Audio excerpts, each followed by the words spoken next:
kita melsia kita dohay halang nan dia melsia kita dohay ang le wai pen hi je kan kan hi je ai lo tha dong ni je ko ni ja kita lo bi so na mi ngi na don na kan hi ja ku kin hi ja chu la nga mi la ri tiu so ai lo le ke si lo ki ja kan te ki la ki ben ki ja ka ki ni so hom ki le la he hi ja hai ko hai kai se se ne the ngai tu a atum tu ma si ngai ka sa lo he hai su ni ngai ma ta zo ho ki ta to to pai tan ki ta to to to ai ya si wang wa ta ka de he iti min e lo hong wang wa e ho ki hong ki lo he i so bin sen pi ho ga ve ta mi lo ngo he po yong ke lo so lo yong ki bang lo ai wang ki pun hom lo le a sip sa ka di he je wa nam na ki pun hom he e wa ki pun hom sa so na ta khat sa si teng le i na ta khat ki bang so ka yo me i ti a hale nam si ti kai si ti ki ti te te gon ham i ti ho yo si tu nya he a yang hom yo si hin pa chan ge lu tin i ta ha pha he ta da ta tau te si ta ha teng le din khai din teng le tu na pon la gom ke khayam hi khai la ni ko hum ding hi si ki teng le sang ni sang ni thuma me ni han in no do na separate no hi e sa ma separate di hi atum tu ma in no teng le o khat na tu khan lai si teng le di he a je ti pi ham la ge le win pa the na pan lo tu na la im the di ham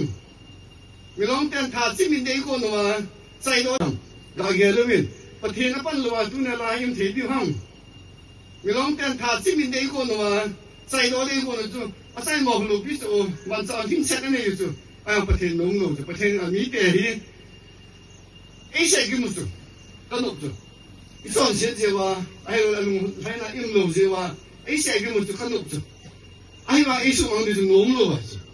อันนู้นลูกเราไปไอ้น่ะคุมส่งเพื่อนคุมมีไอ้น่ะเฮ้ยอีกสิ่งพันธุ์ว่าอะไรเตะอีกทางส่งอะไรเตะnam sung ka awe te pathe nung se te hi wang drama ke ve ki man koi bi ham e ho hi ve un ta thoi lo wa ki man koi mi ham e ho hi ve asanga len za lo wa noi se ta bol the koi ham e ho hi ve chi teng le pa se le yong za se wang wa ko ham a kha ma e ho bo wa thano ma chi se tung ma pathe nung thai mo mong ni nam